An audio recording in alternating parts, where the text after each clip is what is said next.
Now they're together to share their wisdom and insight as we talk about discipleship as delight. I'm here with Susan and Gladys, and we're here, in light of the chapter in the section we're in. It is just a helpful conversation. We were even having a conversation how it was helpful for what we just went through in the last couple of days, or last day, dealing with water and flooding and toilets that don't flush and sinks that don't drain and all these things that come up in our lives. And a lot of those things are just little things, but sometimes there's big things. And we think about suffering and we think about delight in those moments where it's really hard to delight. And so we're going to have a little conversation on that this morning. If you got your book, it's on page 157 is where we're going to be around. But I'm sure we're going to jump a little bit because the conversation that he has on these is just so helpful, and how Jesus deals with suffering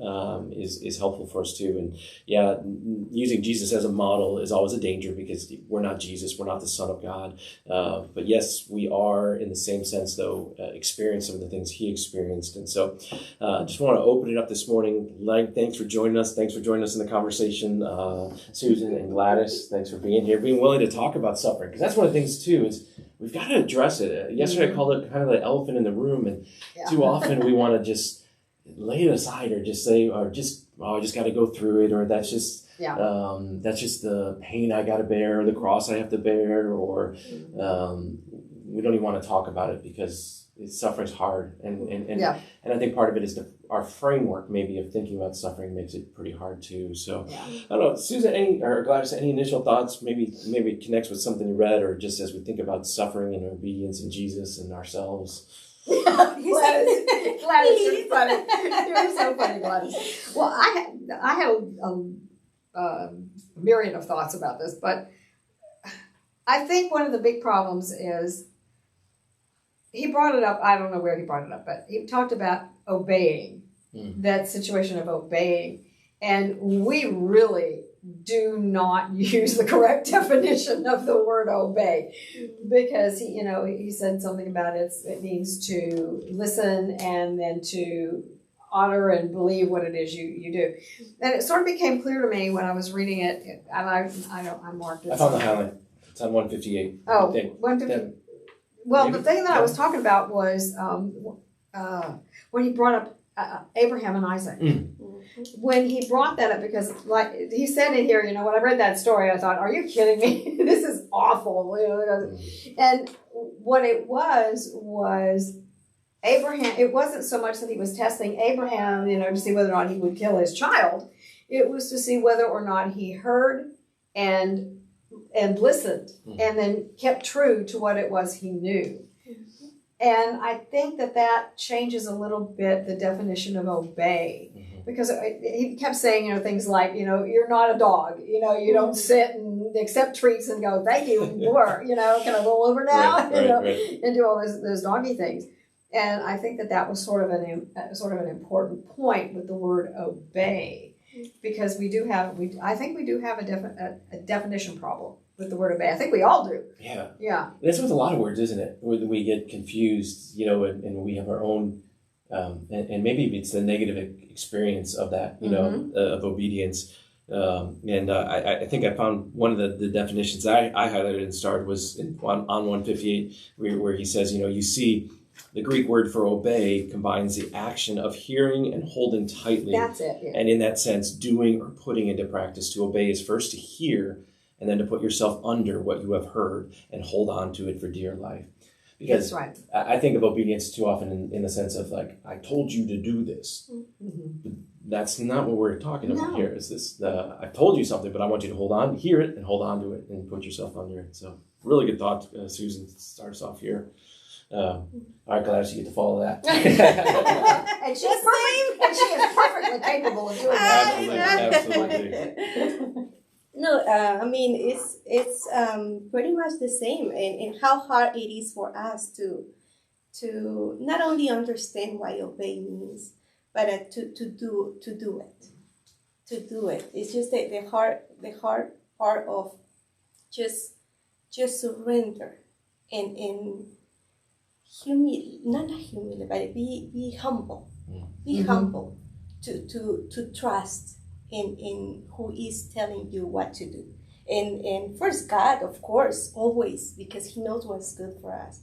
But how about when we have to be humble to just listen to other people as well? Mm-hmm. You know, how the obey word can apply in all aspects of our life. Mm-hmm. And just listen, and not only listen, be good listeners, but even the word says, be doers of the word. You know, right. Do it, not only listen, but do an action.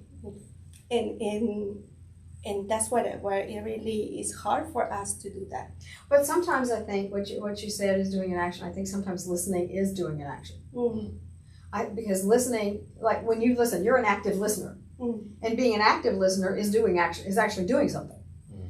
Because you are actively paying attention. You are actively hearing. You are actually participating in that conversation. You're not just sitting there, Mm-hmm. You know, you are actively listening and caring, and that is actually doing something. Mm-hmm. And so when we hear something that God says to us, you know, and we actually hear it, and we're participating in that conversation when we hear it, because we're actually actively listening. And if we're actively listening, then while we're actively listening, we're thinking to ourselves, okay, now how am I going to apply that?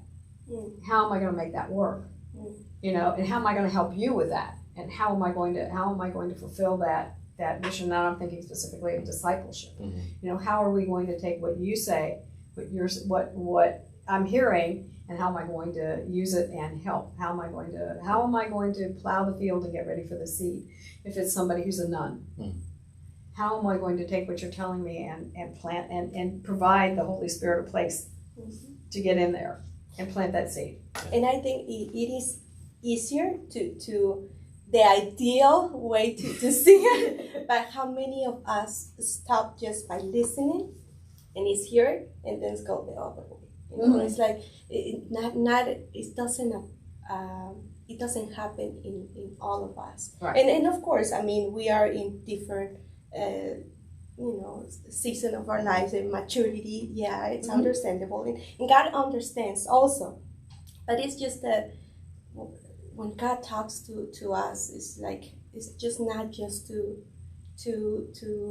listen and just to process it, but then stop there. No, it's just, what else? And that's why we struggle sometimes, right? We struggle on doing that. And yeah, I think you both brought out something too, kind of connecting it all is, especially in the Western church, we've made discipleship and following Jesus so much in that intellectual activity, like how much we know, and we miss out on some of the other things. And I think that's helpful in this conversation. And the thing that really kind of helps us realize when we've made it an intellectual thing and we haven't made it a holistic thing, mind, body, and spirit, is when we face suffering.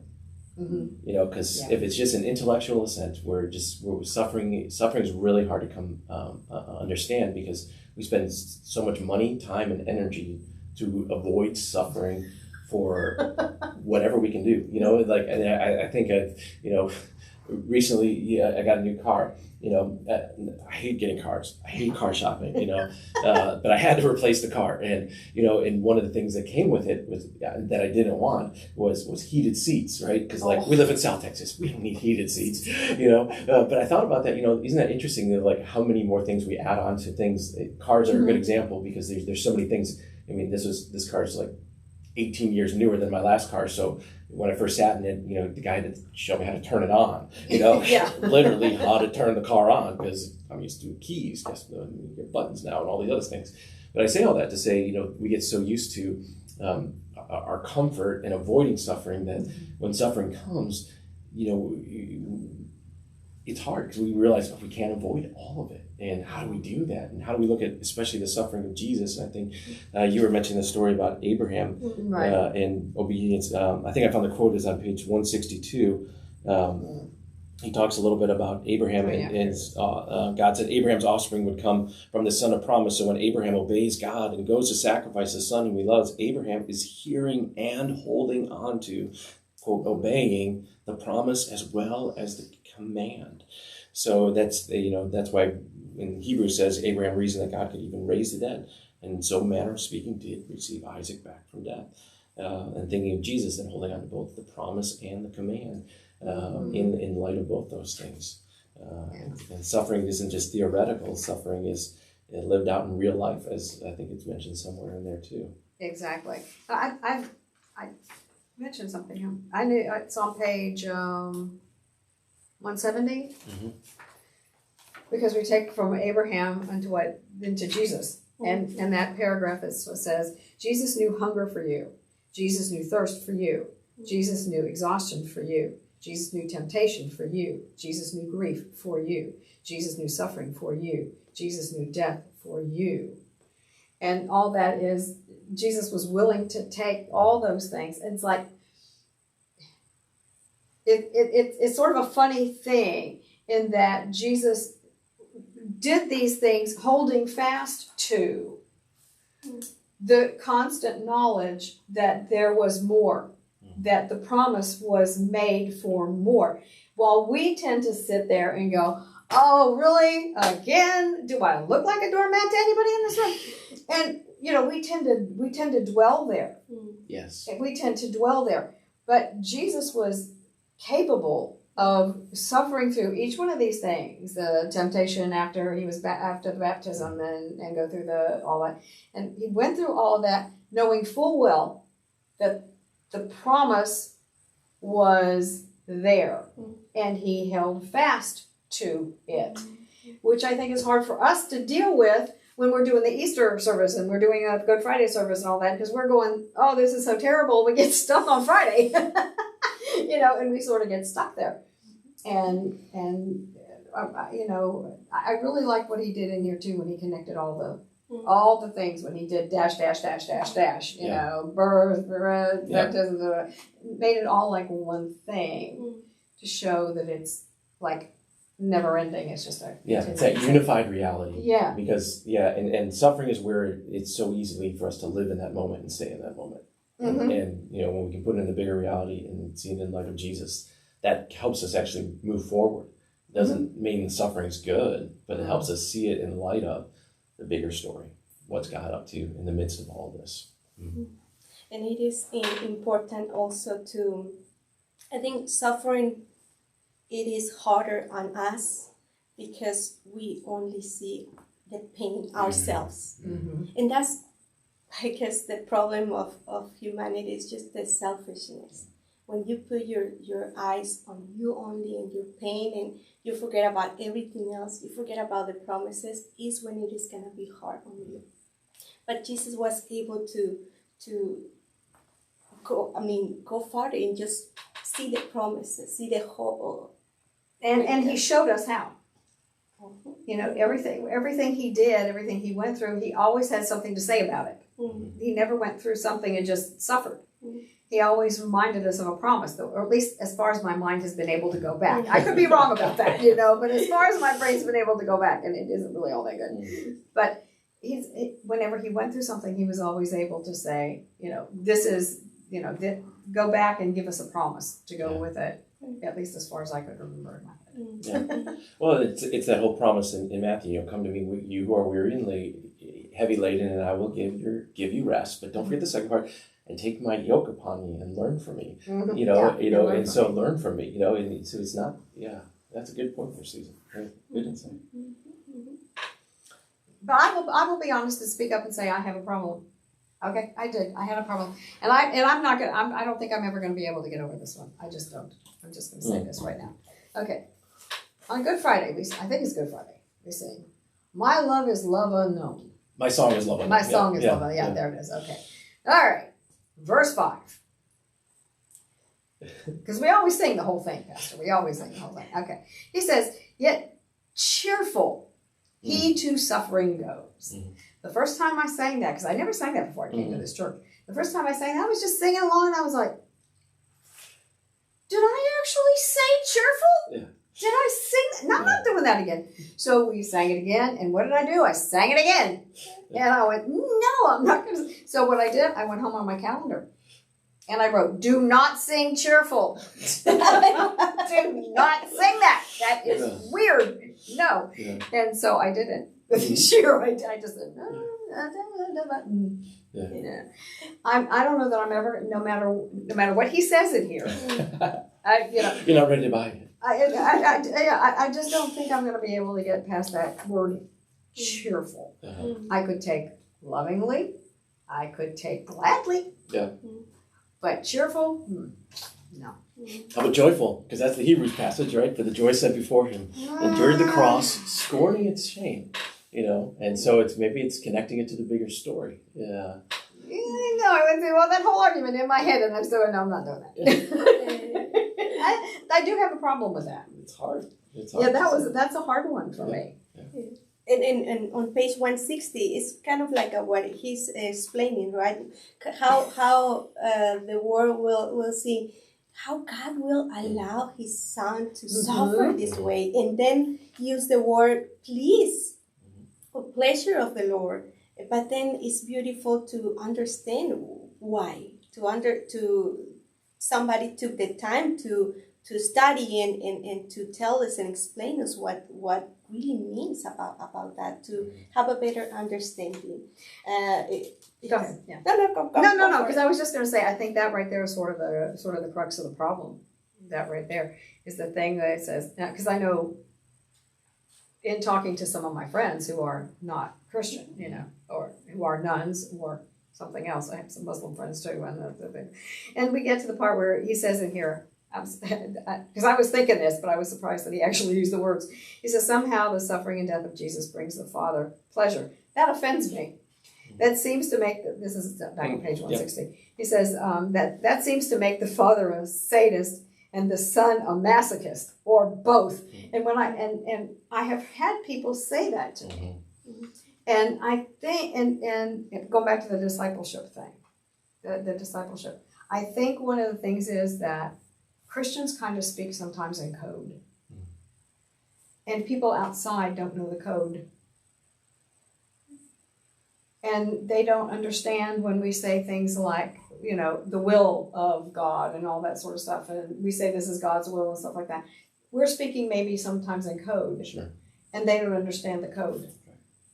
And that makes me wonder, how do we sort of subvert that? Because it honestly does sound a little bit like a sadist and a masochist relationship here, Right. Like somebody needs to be. Right. And I think that's where the helpful conversation went to, that it's the same thing we do with our own suffering. Mm-hmm. We take our suffering in isolation, not as a part of the bigger thing. And then if we can see in Jesus taking that suffering, not in isolation, but in light of everything else, how that all goes together. I think, 162, he said it, it's kind of bolded there. Jesus' suffering and death are central to the story of salvation, but they are never alone in the story of salvation. I think we are more faithful to Scripture if we imagine this as a single event, as the obedient suffering and sacrificial death and victorious resurrection for the purpose of justifying sinners and accomplishing God's delight. And it's a lot to say. It's a lot to get our minds around. And I think it just gets back to is we just have such a hard time dealing with suffering. So we don't want our Jesus to suffer. We don't want our friends to suffer. We don't want our loved ones to suffer. But yet suffering comes. And so if we can see Jesus' suffering as something that connects us to him and doesn't stop with suffering, but it goes to resurrection, it goes to new life, it goes to, okay, it's part of the bigger story. I can't see that in the moment. I really can't see that in the moment of the suffering, because it's, that's all I see. I think of the David, even though I walk through the valley of the shadow of death, in the valley, that's all I can see is the valley around me. But I know it's not the destination. I know there's something else. I'm going to hold to the promise. I'm going to walk through the suffering, but I'm not going to stay in there. And can I make it to the other side? Okay. Oh, wow, we're getting long here. This is a good conversation. What other thoughts you got there, Gladys, too? I saw you got a lot of research. Just a little recommendation. Yeah. This book is in Spanish, but in English is by Michael Newman. Struggle Well. No, yeah. Talks about suffering. And it's I always been recommended this book because it is a wonderful way to see suffering. What you just say, Pastor, we will face suffering sooner or later. It's something that you cannot avoid. I mean, God says in this world you will have trouble, and you will have. But then we'll go, but take heart because I have overcome the world. And that's our hope. And here in this book, you will find ways to how to go through those adversities in life. One of the chapters, it says how to grow in adversity and how to adjust the expectations that you have and how to just go by faith, how to replace preoccupation and worries, how to live this, how to struggle well. And this is a wonderful book based on God's promises and the hope that we have that, this shall pass. But we do have a promise of a God that loves us so much and delights in us and wants us to be with Him forever. And that's our hope. Even through that's our delight, Gladys. Amen. So yes, it's wonderful to have these resources and to share this with those people who needs this be reminded of this hope, because again, when we are going through that, sometimes it's hard just to put our eyes on on God. Sometimes this suffering takes over us and it is hard. But we as community are here to encourage in those moments, to remind us to go through this together. Absolutely. So we got it all figured out for you. But that resource is good. Suffer Well, right? Is that what that was? Struggle Well. Struggle Well by Michael Newman. He has that. And he has a new one out too. What's the, I'm trying to, Getting Through Grief or something like that. I'm trying to remember. And I think there's both the adult version and teen version. We have those in stock if you ever want to stop by and read one of those. Very helpful conversational pieces too. And Michael has another good one too. Use it as a resource too. I can't remember it, but I'll find it and I'll share the links with you because we've used it as well. Just different how we get, because each kind of grief is different and each kind of suffering is different. So I think one of the things we do a disservice to is when somebody's going through suffering and says, well, I went through that too. Yeah, those are probably the most dangerous words you can ever say to somebody, because you're kind of saying, well, I got it all figured out. I made it through, you'll make it through too. And what they really don't need to hear is, I made it through. They need to hear, tell me more. What are you feeling? How's this hurting you? Because it isn't the same. And none of ours are the same. We maybe can tell similar stories about how we've gotten through our suffering, but we can't say your experience is my experience, because then it negates that person's experience. And we don't feel that when we're saying those things, but it's because we don't like dealing with suffering. And so we want to just kind of say, oh, you'll get through it too. I got through it. And we're not honoring that suffering and saying, okay, tell me more. Help me understand. And I can bring out those promises then of God and His words. And because that's what I need to hear. I don't need to hear about other people who made it through. I need to hear about how God's going to get me through. And that this is not the end of my story. Suffering is not the beginning. It is not the end of my story. It is just what I'm going through right now. And through it all, because of Christ's promises, I've got hope, resurrection hope, and putting myself in obedience under Christ, as much as it's hard to say that word. But if I can say it in light of hearing and doing, I think, Susan, that was a great point too. Any other thoughts as we wrap up today? We've gone long today, but this is great. This is a great conversation. We never know where the conversation is going to go, but we do know when we're in His Word, there's a joy there, and that delight that it is to delight in your will and walk in your ways to the glory of your holy name. Even if along that way there's some suffering, there's some challenges, but we do it together, and we know we're not alone. And we connect it to God's greater story in Christ Jesus and the hope that we have. And that's the beauty of doing it in community. As hard as it is, as messy as it can get, we do it in community because we're not made to be alone. We're made to do life together. And so may you, wherever you are on in your story of suffering today or delight today and what you're going through, know you're not alone. Jesus is there right with you, and we want to be there too. So maybe if you want to reach out, let us know how we can journey beside you. We don't have it all figured out, but we know Jesus does. So we'll go together with Him. Absolutely. Well, you have a blessed day. Be sure, I'm excited. Justin's joining us. He's flying in today, and he'll be here this weekend in person and getting some fishing in as well. So make sure you join us in person and get to meet him. Maybe you want to get your book signed. See some of the other great steps that Next Step Press has for you in following Jesus as well.